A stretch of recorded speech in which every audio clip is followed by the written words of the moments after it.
Good evening, and welcome back to a new series of moving pictures. Let's go to work. After the critical and cult success of Love It or Hate It, Reservoir Dogs, writer Quentin Tarantino was thrust into celebrity. Not that it took much thrusting to get him there. His back catalog of rejected scripts was suddenly guzzled up in a Hollywood feeding frenzy. True Romance, directed without the Tarantino je ne sais quoi by Tony Scott, hit the screen last autumn. Natural Born Killers is being given the Oliver Stone treatment even as we speak. But Quentin himself is now directing his fave of those early scripts, Pulp Fiction. With stars like Uma Thurman, John Travolta, Harvey Keitel, and Bruce Willis pushing for parts, the film marks a big-budget Hollywood arrival. But movie careers have a way of being struck down by the sophomore jinx, known in some quarters as Soderbergh syndrome. Fated first-time directors are catapulted prematurely into the limelight and fall at that difficult second film fence, to the sound of cackles from the very critics who built them up too soon in the first place. Moving Pictures joined Quentin Tarantino on set and checked out the young dog's new tricks. To do this job, you gotta be a great actor. You gotta be naturalistic. You gotta be naturalistic as hell.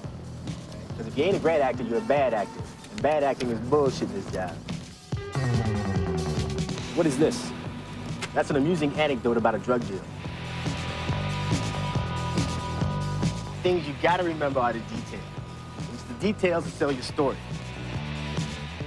The story is really important to me. I like telling a tale. My stories are actually pretty slight, all right? They're not any mind-bending experiences, you know, and I'm not, you know, people like, well, do you think your stuff is a little too offbeat for, like, people out there? Well, I'm not doing esoteric movies, guys.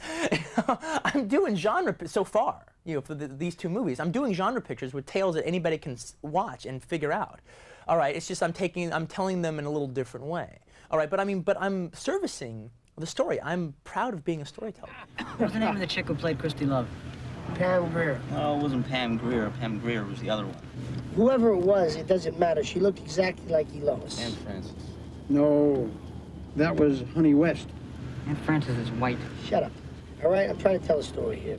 From Reservoir Dogs, I think everyone saw how, you know, the acting was very much a part of the movie, and everybody, not only in the public, but also in the acting community, felt that Quentin was really, really good with actors. So when we started casting Pulp Fiction, we had a huge response from actors, and a lot of people wanted to be in this movie. We sort of created the same feeling. I mean, we have basically the same crew as Reservoir Dogs. We have the same cinematographer, the same editor, makeup, wardrobe. I mean, it's the same crew. It's almost like having a homecoming. I feel like we've created very much a similar atmosphere on the set.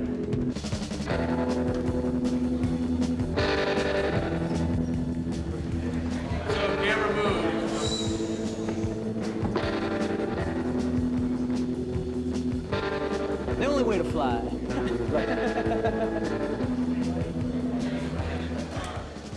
Yeah, actually, what you just improv the other day when you did it was just great, you know. But it was like when I was just like listening to it, I was like, wow, he's doing a great job. It was really cool. You're really natural and just, you know, it was excellent. And then after we get through doing this, then we're gonna do, and I just wrote the dialogue. I just wrote it and they're typing it up right now. We have actually quite an extraordinary cast. I mean, we have John Travolta, Harvey Keitel, we have Bruce Willis, we have Eric Stoltz, Rosanna Arquette, Chris Walken, am I leaving? Oh, Tim Roth and Amanda Plummer, Uma Thurman, Ving Rhames. Am I leaving anybody out? No, Steve Buscemi came back and did a little cameo. Normally, I would never do this.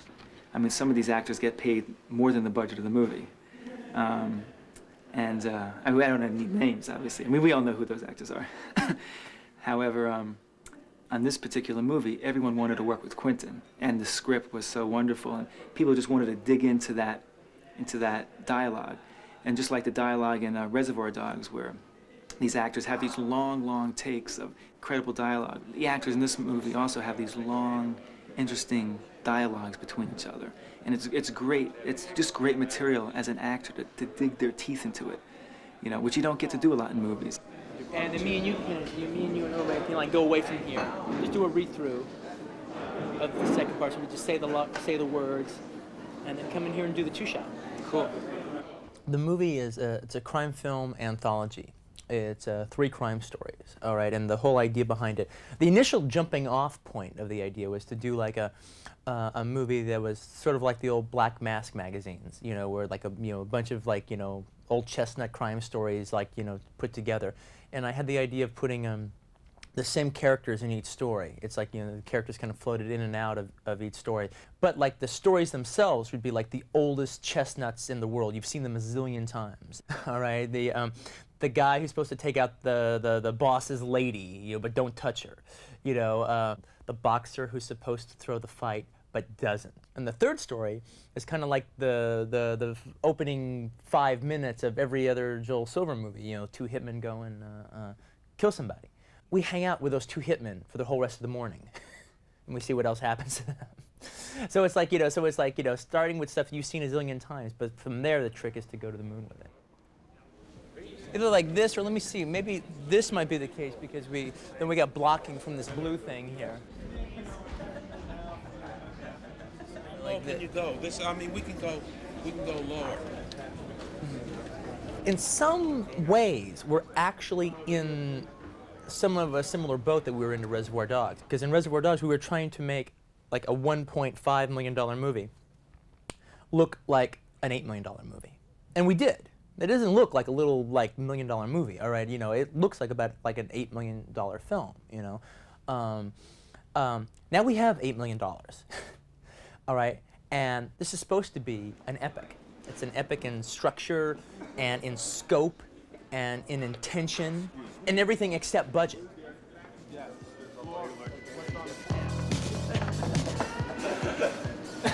Quentin wrote Pulp Fiction.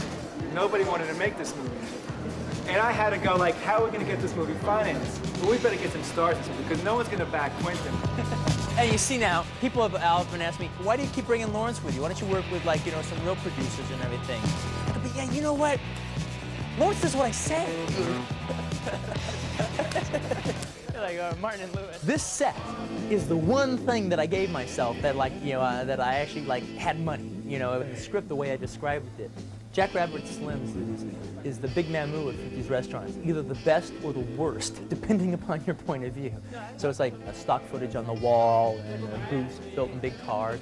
And then like the icons from the 50s are the waiters and the waitresses, Marilyn Monroe and James Dean. It's gorgeous, but it's like, it's either the best or the worst. I don't know if I'd want to eat there. Just a little closer. It's okay. I mean, this is fine. Yeah, I kind of like this. I kind of like this, and I like more of the distance. I think it gives us more of a throw. Do you think you'd see her?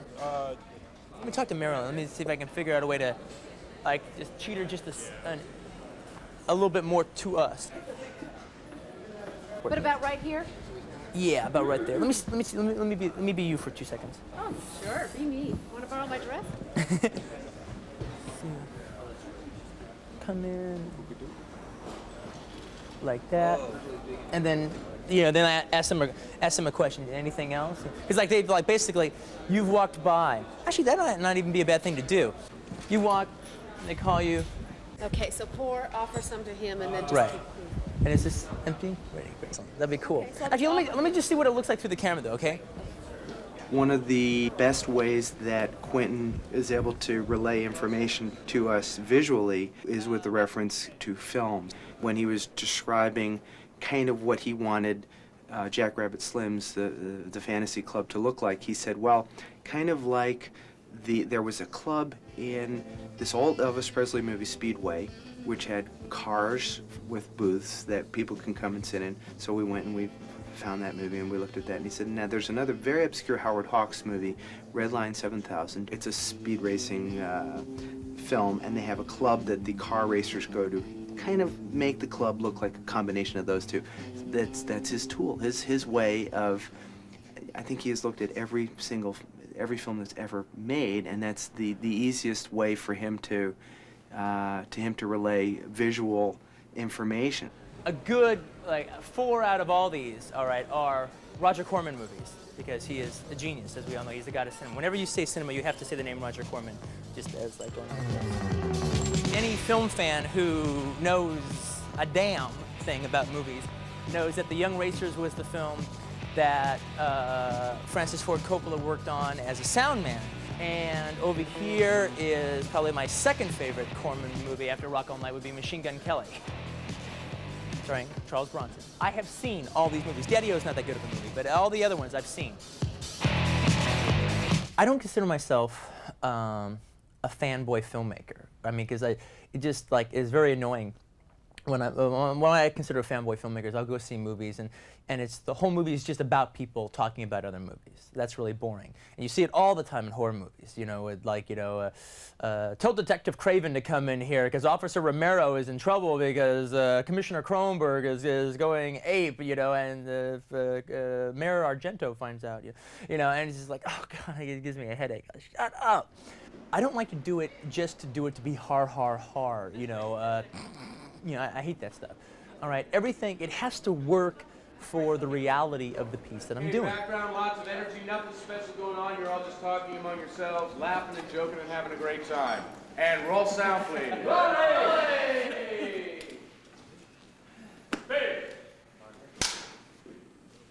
Action!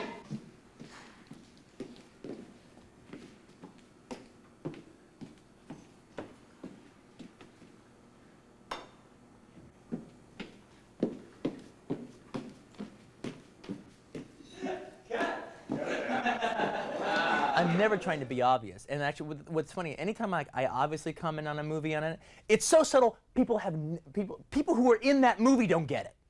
All right, it's just really, really, really subtle. Like, I'll give you one in Reservoir Dogs, all right, that nobody got. All right, the name, I'm a big Godard fan, all right, and the name of the jewelry store was Karena's Fine Jewelry, you know, named after his wife, Anna Karena. Well, just a little shot of it, and that's it, you know, but see, that was good enough for me. Just that little, that was good enough for me, and no one got it.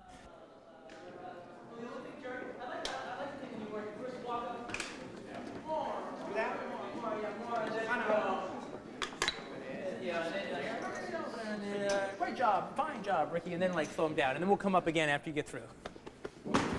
Okay.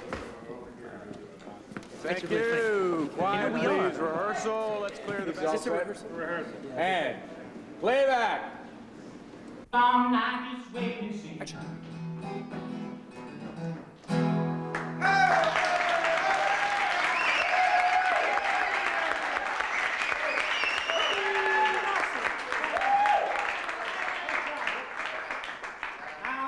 You all know, Ricky will be back the second half of our really big shoe. Cool. All right, so Ricky, what you do basically is like when he comes in, you just take it like a step back, right? Yeah. All right, so let's throw a little bit less so we don't lose him, okay? He has his own vision, which is kind of strict, but he's very much open on new ideas. So he's not sort of clogging his, oh, I want you to do it this way because I have the idea. He's open. He could straight away see if something is better, he rejects his previous idea and go for a new one. Jonathan Hodges, think a better door than a window. Actually, about right here is probably pretty good. That way we don't get these guys blocking us here. About right here would be cool. Or there, or let me see.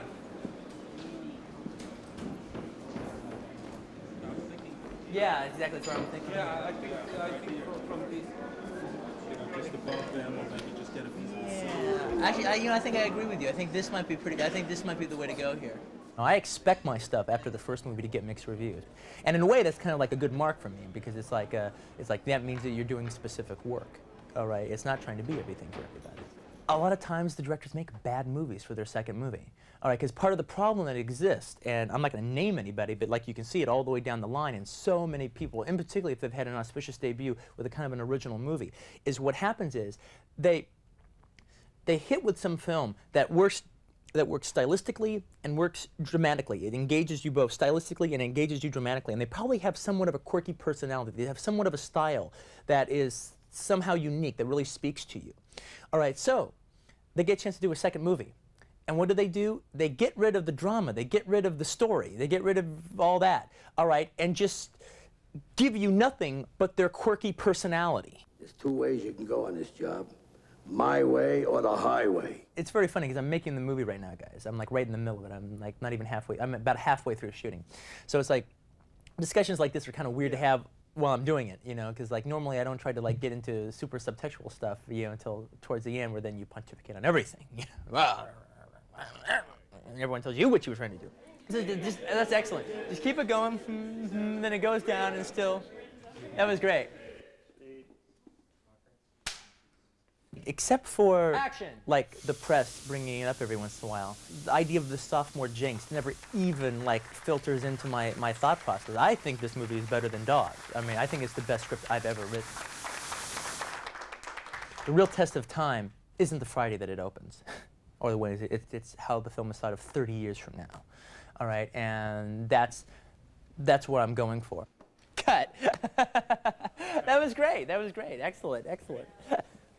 Super cool. Happy guys? Happy chappy? I'm a happy chappy. Okay. Okay, cool.